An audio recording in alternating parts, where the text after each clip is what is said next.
Bem-vindos ao Ministério Missão Sentinelas. Que o Senhor possa tocar profundamente em sua vida através desta mensagem. Shalom Adonai.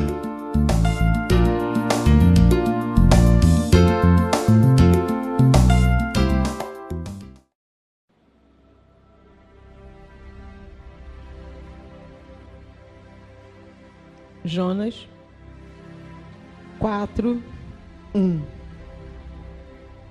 Apenas um mesmo que diz. Jonas 4:1 diz assim a palavra de Deus: Com isso desgostou-se Jonas extremamente e ficou irado. Senhor nosso Deus e Pai, na tua presença, Pai, me coloco nesta hora, meu Deus, que eu possa diminuir neste momento, que o teu Espírito cresça, Pai, que possa falar através de mim, em nome de Jesus Cristo. Amém e amém. Na última pregação que eu trouxe, nós pudemos ver como nos assemelhamos, né? Eu trouxe como que nós somos semelhantes à vida de Jonas, à história de Jonas. Na desobediência, em fazer sempre o contrário do que Deus manda, como Jonas fez. No arrependimento, após desobedecer e entrar em angústia de alma, né? No tempo que o Senhor nos concede para o arrependimento e principalmente no resultado final, quando de fato nós obedecemos às ordenanças do Senhor. No capítulo 3:10 de Jonas fala assim: Viu Deus o que fizeram, como se converteram do seu mau caminho, e Deus se arrependeu do mal que tinha dito que lhes faria e não o fez. Então, o resultado final da obediência de Jonas foi que Deus retirou a ira dele de sobre a cidade de Nínive. Não é mesmo? O que nós não citamos foi o descontentamento de Jonas com o resultado da sua desobediência. Jonas ficou descontente após ter obedecido ao Senhor. Diz a palavra de Deus em 3:5, aí em Jonas, que os ninivitas creram em Deus. E por esse motivo, Deus teve o quê? Compaixão daquele povo. Porém, os ninivitas só creram porque alguém falou da palavra de Deus para eles. Amém? Só creram porque ouviram. Deus, na verdade, não precisa nem de mim, nem de você, nem tampouco de Jonas. Precisa de nós. Ele reconhece em nós toda a nossa fraqueza. E por isso mesmo é que nos escolhe, nos comissiona tarefas a serem cumpridas, justamente para que possamos ser transformados por Ele mesmo. Né? Nós achamos que quando Deus nos escolhe, Deus me escolheu, porque Ele precisa de mim. Engano nosso. Nós é que precisamos de Deus. Deus sempre soube que Jonas desobedeceria, mas ele precisava passar por todo aquele processo que passou para que fosse curado através do arrependimento e da oração. Porque só quando Jonas se viu, né, na barriga daquele peixe, envolto às águas marinhas, como diz a própria palavra, foi que ele se arrependeu e se lembrou de Deus e orou. Então ele precisava passar por esse processo para poder ser curado, né? Para poder voltar atrás, para poder se recordar que existe um Deus na vida dele. E muitas das vezes isso acontece conosco, não é mesmo? Mas, poxa, Jonas não se desgostou logo após obedecer? É estranho, né? Porque Jonas obedeceu, deu tudo certo a partir da obediência, mas ele, diz a palavra que ele se desgostou, como nós acabamos de ler. E não somente se desgostou, mas ficou também irado, demonstrando assim a nossa natureza caída. Demonstrando assim a nossa fraqueza. Né? Isso significa que precisamos estar sempre ligados, nos arrependendo dos nossos maus caminhos e em constante oração. Ora, Jonas tinha acabado de passar por todo aquele processo difícil de quase morrer. Foi aí então que ele resolveu obedecer, obedeceu, fez o que Deus mandou, mas não ficou feliz com o resultado que teve com a obediência dele. Não ficou feliz.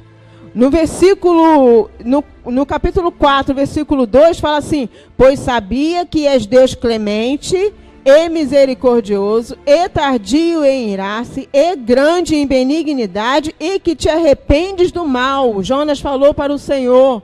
Eu sabia que o Senhor ia fazer isso.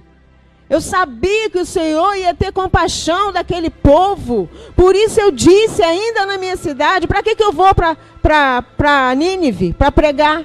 Se o Senhor de qualquer maneira vai ter compaixão daquele povo. Não é mesmo? Por isso que ele estava dizendo para o Senhor: eu sei que o Senhor é grande, é misericordioso, é maravilhoso. Por isso eu não queria ir. O que Jonas e nem nós entendemos é que de que adiantaria a Deus ter tantos atributos se não fosse o homem precisar dele? De que adiantaria Deus ter, ser tão misericordioso como diz aqui, clemente, tardio em irar-se? Deus é tudo isso e muito mais. Se não tivesse eu e você que precisasse dele. Nós precisamos da longanimidade de Deus, da clemência, da misericórdia, da compaixão, da benignidade. Nós precisamos de Deus. Nós precisamos de tudo isso que há em Deus. E Jonas não estava entendendo isso ainda. Que ele precisava o quê? Ser curado. Ele precisava ser tratado. E nós precisamos a todo tempo ser o quê? Curado. Muitas das vezes nós estamos passando pela luta, pela batalha, mas não é à toa que nós passamos pelas adversidades na nossa vida. É porque nós precisamos ser tratados, nós precisamos ser curados pelo Senhor, nós precisamos conhecer a benignidade de Deus, a misericórdia de Deus sobre as nossas vidas. E como conhecer se você não tiver experiência com esse Deus? Se você viver no mar de rosas, tudo flores, está tudo muito bom, tudo maravilhoso, nada de ruim acontece. Está tudo fluindo. Sabe o que você faz? Abandona Deus. Para que eu quero Deus? Porque geralmente a gente corre para a casa do Pai quando a coisa está preta para o nosso lado. Quando a coisa está, bicho está pegando, como dizem. É mãe buscando pelos filhos, é filho que busca às vezes pelos pais, que tem muitos que buscam pelos pais. Né? Pela sua vida, pela vida do outro, pelo amigo, pelo fulano, pelo ciclano. Nós precisamos sempre estar buscando um pela vida dos outros. Nós precisamos de ser tratados pelo Senhor. Amém? Então, quando somos escolhidos e comissionados por Deus, é porque nós precisamos ser tratados por Ele. Nós precisamos entender isso. E Jonas não havia entendido ainda. Jonas tinha certeza que Deus teria misericórdia daquele povo. Após eles terem ouvido a sua palavra, ele sabia disso, tanto que ele falou para o Senhor: eu sabia, eu sei que o Senhor é um Deus misericordioso, compassivo, benigno, isso e aquilo. Por isso eu não queria fazer o que o Senhor mandou.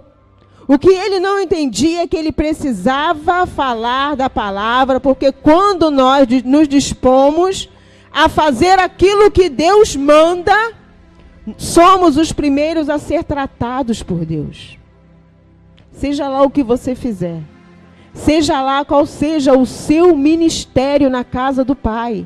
Se você é músico, se você é levita, se você é obreiro, se você varre, se você lava, se você passa. Qualquer coisa que você faça na casa do Senhor, você está sendo cuidado por Deus enquanto você está fazendo. Sabe por quê, igreja? No trabalho você é achincalhado.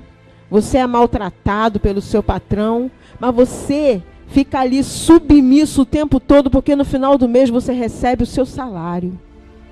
Amém? No final do mês então você trabalha dia de feriado, você trabalha final de semana, o que mandar você está fazendo, principalmente no tempo que nós estamos vivendo, que não tem emprego para ninguém. Então você faz, você entra como balconista, mas você varre, você limpa, você faz, você acontece. Tem que fazer, não tem para onde correr. Mas quando é para o Senhor, sabe, igreja, é difícil. Porque ninguém aqui recebe salário para nada. Então a dificuldade entra no psicológico do homem, porque nós queremos sempre receber algo por alguma coisa. E muitas das vezes você está trabalhando, fazendo algo na casa do Pai, e não está vendo aquele pedido que você está pedindo há mais de um ano ao Senhor, e não está se resolvendo, não está se concluindo. E você começa a questionar Deus, mas Senhor, eu estou pedindo, eu tô fazendo, eu estou indo, eu estou fazendo, e não entende que o tempo pertence ao Senhor também. Que nós precisamos esperar o tempo de Deus na nossa vida. E enquanto você faz, pode ter certeza, Deus está trabalhando. Aleluia, louvado seja o nome do Senhor. E às vezes Deus fica num silêncio total. Você ora, você pede, você fala, você faz, você acontece. E Deus não te dá nenhuma resposta. Você fica naquele, sabe, meu Deus, parece que Deus não está olhando para mim. Parece que Deus não está escutando a minha oração. Saiba de uma coisa, tenha certeza de uma coisa. Quando Deus está em silêncio, é porque Ele está trabalhando. Amém? Quem aqui trabalha no seu trabalho falando pra caramba? Eu acho que tira a sua atenção, né? Eu mesma, como manicure, nunca gostei de trabalhar no salão. Porque salão é uma falação, as mulheradas fala, e aquilo, sabe, me incomoda, me tira a minha atenção. Então, tem trabalhos, que se você ficar conversando muito, você acaba desandando o seu trabalho, porque a sua atenção foge. Então, quando Deus está em silêncio, igreja, Ele está trabalhando. Ele está trabalhando. Creia nisso, amém? Então, nós somos os primeiros a ser tratados por Deus quando fazemos algo na casa do Senhor. Nós precisamos de cura. E a cura, igreja, só acontece através da palavra de Deus. A cura, ela só vem através da palavra do Senhor. Essa semana mesmo nós fizemos uma visita e nós levamos uma palavra e eu falei, olha, a gente pode ficar aqui o dia inteiro falando com você, conversando, dando testemunho daquilo que Deus já fez e até do que ainda não fez. Mas o que vai curar a sua mente, a sua alma, é a palavra do Senhor. Pega a palavra de Deus e come. Mas come mesmo. Quando a gente fala assim, a pessoa fica... Mas pega a palavra e leia. Sabe, se fortaleça na palavra do Senhor, porque é nela que nós, sabe, nos fortificamos. É ela que nos cura. Porque a gente pode trazer a palavra mais eloquente que for aqui no púlpito do Senhor. Que se você não comer dessa palavra, você vai entrar e sair da maneira que você chegou. Se você não quiser que essa palavra faça algo dentro do seu coração, uma transformação, você vai entrar e sair da mesma maneira que você chegou. Porque quem convence o homem é o Espírito Santo de Deus, através da palavra do Senhor. Então nós temos que, de fato, comer a palavra de Deus. É o que nos mantém de pé. É o que nos mantém de pé diante das adversidades dessa vida, que são muitas. Amém? Em Romanos 10:14 fala assim: como, porém, invocarão aqueles em quem não creram? E como crerão naquele de quem nada ouviram? E como ouvirão se não há quem pregue? Nós estamos falando de Jonas. Os ninivitas só creram em Deus a partir de ouvirem a palavra pregada por Jonas. Mais de 120.000 pessoas, diz a palavra de Deus, que tiveram a oportunidade de ouvir essa palavra. Nós não sabemos se todos se arrependeram, mas todos tiveram a oportunidade de ouvir. E é isso que Deus quer de nós. São três verbos: crer, ouvir, pregar. Se você crê em Deus, você prega a palavra de Deus. E se você prega, alguém vai ouvir. Então nós precisamos crer primeiramente. na palavra do Senhor. Porque eu não posso falar e dar testemunho daquilo que eu não creio. Eu preciso crer. Se eu estou na casa do Senhor, se eu estou buscando a presença desse Deus, eu preciso crer nessa palavra que está aqui. Então, se eu creio, eu prego. Se eu prego, alguém vai ouvir. Ainda que você fale para uma multidão e seja salvo, ouça. Porque diz a palavra de Deus que quando somente aceita, há uma festa no céu, há júbilo no céu. A palavra do Senhor fala isso. Amém? Então, em Romanos 10:15 fala assim: e como pregarão se não forem enviados? Todos que conhecem a Deus têm a obrigação de divulgá-lo. Nós falamos da outra vez, a responsabilidade não é minha, não é da pastora, não é de quem tem um título, mas é de todo aquele que aceita Jesus como Senhor e Salvador da sua vida. Tem a responsabilidade de divulgar Jesus, de falar de Jesus, para aqueles que necessitam ouvir. E quem necessita ouvir? Os crentes estão achando que já sabe demais, não precisa mais ouvir. Já conhece toda a palavra. Então nós temos que falar para quem? Para quem não conhece. E foi esse o chamado de Jonas. Jonas foi chamado para pregar para quem ele não conhecia. Amém? Porque alguns, sem falta, o aceitarão, como disse Isaías. Você pode pregar e falar desse amor de Deus para 10 pessoas. Se uma ouvir e aceitar, você tem que, se alegrar no Senhor. Porque Isaías falou assim: fui achado pelos que não me procuravam. E revelei-me aos que não perguntavam por mim. Então, um versículo que fala de um jeito hoje, amanhã pode falar de outro totalmente diferente, dependendo da circunstância da sua vida. Deus fala com você de várias maneiras com um só versículo. Então, essa pessoa está equivocada, né? Ela diz que precisa se reinventar. Com certeza precisa. Precisa ser reinventado pelo Espírito Santo de Deus. Então Jonas pensava que não tinha necessidade de pregar o evangelho, porque Deus, de qualquer forma, teria compaixão dos ninivitas. Mas como eles ouviriam se não tivesse alguém que pregasse para eles? E Deus escolheu Jonas. Deus escolheu a mim, Deus escolheu a cada um de vocês para abrir a boca e falar do amor de Deus. Deus nos escolheu, assim como escolheu a Jonas. E nós pensamos exatamente da mesma maneira. Vou pregar para espírita, budista, ateísta, católicos. Ou nada, eles já têm o Deus deles. Olha só. Como já tem o Deus deles? Se Deus é único, é soberano.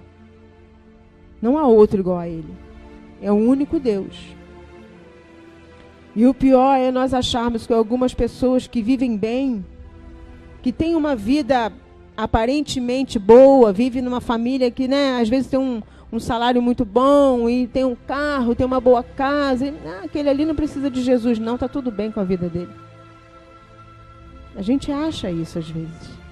Ai, mas fulano é temente a Deus. Ai, mas fulano faz obra social. Infelizmente, não é isso que vai te levar para o céu. Eu posso dar comida aos pobres a minha vida inteira. Se eu não me render aos pés do Senhor e não aceitá-lo como Senhor e Salvador da minha vida, vou continuar indo para o inferno. Nós temos que atentar para isso, igreja. E abrir a nossa boca e falar de Jesus. E é aí que precisamos abrir a boca e divulgar o evangelho, porque são essas pessoas que estão necessitadas de ouvir, mesmo achando nós que a nossa palavra não vai fazer efeito algum. A palavra de Deus diz: insista, fale da minha palavra, quer ouça, quer deixe de ouvir, fale. Às vezes você está falando para a pessoa que a pessoa, a impressão que dá é que entra aqui e sai do outro lado. faz aquela cara de descaso para você, não te dá um pingo de confiança, mas pode ter certeza, a semente ela está sendo lançada. E no devido tempo, essa semente ela vai germinar e vai florescer. No devido tempo, no tempo de Deus. Amém? Louvado seja o nome do Senhor. Então, há um contraste entre a resposta de Deus e a de Jonas nessa história de Jonas. Porque Deus muito se alegrou e teve misericórdia de Nínive. Mas Jonas ficou com muita raiva de Deus e não teve nem um pouco de misericórdia de Nínive. Diz a palavra de Deus que, como nós lemos aqui no 4:1, com isso desgostou-se Jonas extremamente e ficou irado. Ora, Jonas deveria ficar feliz porque a sua missão tinha dado certo, afinal. Jonas obedeceu e aquele povo, diz a palavra de Deus, que se arrependeram, proclamaram um grande jejum, se vestiram de saco, não só o povo, até o rei de Nínive, da cidade de Nínive, ele também proclamou um jejum, nem os animais podiam beber água, todos fizeram esse jejum. Então, a missão que Deus havia dado para Jonas tinha dado tudo certo. A profecia que ele lançou sobre aquela cidade, a palavra que o Senhor mandou ele falar, deu certo. Deu tudo certo. Mas ainda assim Jonas se desgostou, né? Ficou triste, ficou irado. Ficou irado até, né? Pediu a morte o Senhor. Aí se pergunta por que tanta raiva dos ninivitas? Por que Jonas não ficou feliz ao ver que aquele povo, né, estava sendo liberto, estava ouvindo a palavra do Senhor e sendo liberto para a glória de Deus? E ainda assim ele ficou irado e desgostoso. Aí eu fui buscar essa informação porque nem eu entendia. Eu lia a palavra e falava assim, Senhor, como assim? Aí eu fiquei agarrado naquele versículo ali, eu falei, poxa, tem alguma coisa errada. Porque se o cara se deu tudo certo, como que ele está desgostoso? E eu fui buscar entendimento, fui pesquisar, e eu entendi, porque Jonas era israelita, e os ninivitas eram da capital da Assíria, uma nação que representava uma grande ameaça para a segurança de Israel. Olha como que Deus faz com o homem. Tirou Jonas da sua nação, da sua pátria, e mandou que ele fosse para a nação inimiga, falar da palavra de Deus. Olha que tremendo, cara. É falar para o seu inimigo. Sabe, não é muito fácil falar de Jesus para você, que eu te amo, e creio que você também me ama em Cristo Jesus. É muito fácil. Mas falar para o vizinho que está com a cara virada para você, que não olha para a tua cara, falar para aquele monte que fica ali, que precisa, sabe, falar para uma pessoa que está na rua precisando ouvir da palavra de Deus, é difícil. Mas olha o que Deus fez com Jonas. Tirou Jonas da nação dele, da pátria dele, e botou ele lá na nação inimiga. Você vai lá e vai pregar a minha palavra. Por isso Jonas fugiu. Por isso Jonas falou, ainda na minha cidade eu te falei, Senhor. Eu sabia que o Senhor ia fazer isso. Eu sabia que o Senhor ia ter compaixão daquele povo. Eu já sabia. Porque o Senhor é misericordioso, é longânimo. Eu sabia disso, por isso eu não queria ir. Não é mesmo? E por isso ele não queria que Deus fosse favorável àquele povo, porque aquele povo era inimigo do povo dele. E ele não tinha amor por aquele povo. Ele foi enviado para um povo que ele não tinha um tiquinho de amor assim por aquele povo. Ele não tinha. Porque ele achava que aquele povo podia fazer mal ao povo dele. E esse era o motivo da raiva de Jonas. E nós agimos dessa maneira muitas das vezes. Queremos o bem ao nosso amigo e ao nosso inimigo. Problema dele. Sabe? Não é comigo? Né? Ah, se deu mal, bem feito. Se dane, se ferre. Nós temos que repensar os nossos conceitos. Olha, esse encontro faz a gente repensar os nossos conceitos. Amor radical. Porque o amor tem que ser muito radical mesmo, para você amar o seu inimigo. Amém? E só o amor de Deus. Porque não é um amor qualquer, não. Só o de Deus. O nosso senso de julgamento é tão grande que achamos de fato que podemos sim julgar, sentenciar e crucificar as pessoas.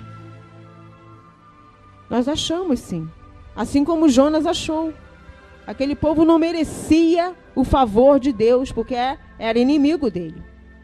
Esquecemos que devemos amar o irmão como a nós mesmos. É um mandamento do Senhor. Devemos amar uns aos outros como a nós mesmos. Será que nós amamos o nosso irmão? Será que eu te amo como eu me amo? Será que você me ama como eu te amo? É difícil, igreja, é muito difícil. E é por isso que nós temos a necessidade de ler a palavra e se encher do Espírito Santo de Deus. Porque não é uma coisa fácil de se fazer. Não há como fazer isso sem Deus. Não há como amar o inimigo sem que Deus esteja no controle da nossa vida. Sem que nós estejamos cheios da presença de Deus. Não tem como. É muito complicado, é muito difícil. Mas é para isso que ele é longânimo, que ele é assaz benigno, que é compassivo. É por isso que ele tem todos esses atributos, porque nós precisamos desse amor dele. Nós precisamos dessas qualidades todas de Deus, para que nós possamos, assim, ser imitadores do Senhor e amar ao nosso irmão como a nós mesmos. Amém? Então, por isso, Deus nos tira sempre da nossa zona de conforto, para que haja crescimento em nós. Porque se a gente permanece na nossa zona de conforto, não há crescimento espiritual na nossa vida. Não há. Amém? Jonas foi confrontado com a sua verdade. O que o Senhor fez com ele? Vai, Jonas, vai para a cidade inimiga e prega a minha palavra. Ele foi confrontado com a verdade dele. Ele sabia que lá ele poderia até morrer. Que ele não estaria seguro. Mas saiba de uma coisa, quando o Senhor manda, Ele te assegura. Ele te capacita para fazer aquilo que Ele tem te chamado para fazer. Então nós temos que atentar para isso e despertar. Porque Deus tem chamado na vida de cada um de nós. Porque nós achamos que quem está aqui em cima, quem está em pé ali atrás, foram os chamados. Não. Vocês foram chamados pelo Senhor, comissionados de tarefas, para fazer na casa do Pai. E nós temos que atentar para isso. Nós temos que despertar para isso. E não fugir da nossa comissão como Jonas fugiu. Não é mesmo? Jonas, ele não teve compaixão daquela planta, da planta que nasceu, como diz aqui na palavra de Deus, e não teve compaixão da planta que o Senhor fez nascer numa noite, para poder tirar o sol da cabeça de Jonas, dar um conforto a mais para Jonas, e na outra noite o Senhor mandou um verme para comer a planta. Jonas ficou irado de novo. Como assim? E a planta que estava me protegendo? Cadê a planta? A planta que ele não fez nascer, que não foi criatura dele, que Deus fez nascer num momento e no outro momento ele fez morrer. Jonas teve compaixão daquela planta, mas não teve compaixão de 120 mil pessoas na cidade de Nínive. Olha como que é a natureza do homem. Muitas das vezes nós somos assim. Sabe? Olhamos só para o nosso próprio umbigo. Olhamos só para nós mesmos. Como diz o meu amigo, farinha pouca, meu pirão primeiro. Eu sempre lembro disso. Farinha pouca, meu pirão primeiro. A gente não é capaz, sabe, de dividir. A gente não é capaz de dar aquilo que temos. Ah, não, porque eu vou ficar sem. E até no dízimo nós agimos dessa maneira. Até nos dízimos. A palavra de Deus diz que nós temos que fazer do dízimo a nossa primícia. É a primeira coisa que nós temos que fazer, é tirar o dízimo da casa do Pai. Deus precisa de dinheiro? Não. Mas a casa do Pai tem que ser mantida, sim, com certeza. Mas o que nós fazemos? Vou pagar isso da minha lista. Caraca, não vai dar para pagar tudo. Ferrou. Então, dízimo não vou dar esse mês. A gente faz isso. Não é uma primícia. A gente não coloca como prioridade na nossa vida. Sabe? Tem que ser. Porque a igreja, a partir do dízimo, a sua vida desenrola. Literalmente. Amém? Então, nós, assim como Jonas, temos que entender que a compaixão de Deus, ela se estende a todas as suas criaturas. A compaixão do Senhor se estende a toda a criatura de Deus. A partir da obediência e a oração, né? Nós temos também que estar orando constantemente. É o caso de Jonas. Jonas precisou passar pelo que passou para se arrepender e orar. E a gente tem que estar se arrependendo todos os dias na presença de Deus, dos nossos maus caminhos e orando. Amém? E a gente estava falando aqui, né? Assim como Jonas, temos que entender que a compaixão de Deus se estende a todas as suas criaturas. Esses garotos que foram os moleques, umas crianças que roubaram ele. Eu não posso nem maldizer a vida deles. Eu tenho que orar pela vida deles. Isso é o amor de Deus. Eu tenho que pedir a Deus por aqueles, não só pelo meu filho, a gente pede muito pelos nossos. Guarda o meu filho, guarda a minha filha, guarda meu marido, guarda, mas quem? Os nossos. Nós temos que estar tentando e pedindo para essas pessoas. Esse é esse amor radical de Deus. Pedindo a Deus, né, que guarde a vida desses jovens, porque muitos estão morrendo por causa disso. A maioria deles. Então, é isso. O amor de Deus, ele se estende para todas as criaturas, até para esses que estão aí roubando, que estão matando, que estão, sabe, estrupando. O amor de Deus se estende também para essas pessoas.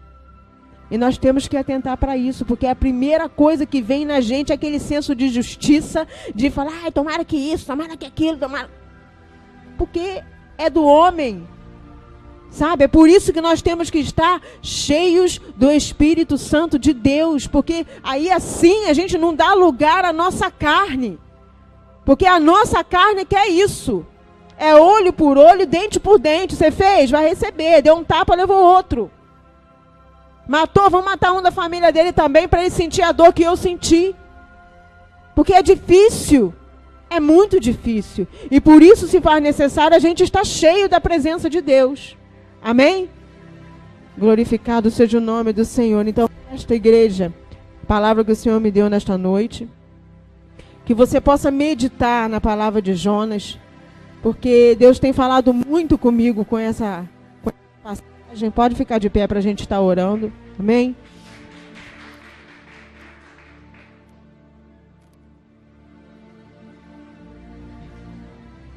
Mas o segredo da nossa vitória está na obediência. A gente precisa obedecer. Ainda que esteja tudo, sabe, de maneira errada. Se Deus está mandando que faça, faça. Não deixe de fazer. Porque é através da obediência que vem a nossa vitória. Amém? Louvado seja o nome do Senhor. Senhor nosso Deus e Pai. Ainda na Tua presença, meu Deus, nós queremos Te agradecer, meu Pai. Por mais, Senhor, esta noite que nós pudemos Te louvar.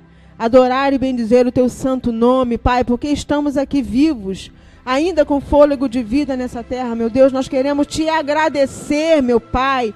Muito obrigado, meu Deus, porque o Senhor tem nos guardado. Obrigado, Deus, pelos livramentos que o Senhor tem nos dado, Pai querido. Mas que o Senhor possa nos encher a cada dia da Tua presença, com Teu Santo Espírito, Pai amado. Que nós possamos ser transbordantes, Senhor, de Ti cada dia mais, ó Deus querido. Para que nós possamos, meu Deus, jorrar os os frutos do teu Espírito, Pai, que é o amor, Senhor, o amor, o maior deles é o amor, Pai querido. Que nós possamos amar o nosso inimigo, amar aqueles que estão necessitados da tua palavra, falar da tua palavra, abrir a boca, Senhor. Vem tirar as travas dos nossos lábios, ó Deus amado. Vem nos dar intrepidez no teu nome, Senhor, para falar da tua palavra para aqueles que estão precisando ouvir, Senhor. Aqueles que estão com sede da tua palavra, meu Pai, como aquela nação inimiga, precisava ouvir, Senhor, para se arrepender.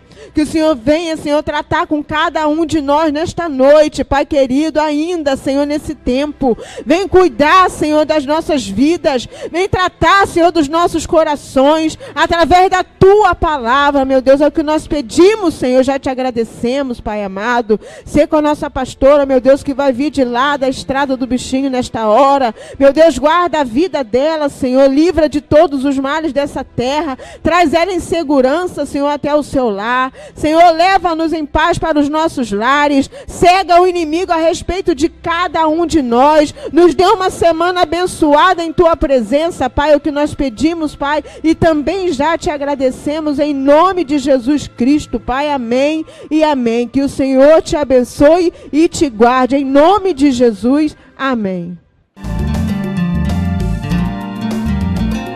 Obrigado por ouvir a mensagem da semana. Para maiores informações, acesse nossa página facebook.com/mmsentinelas.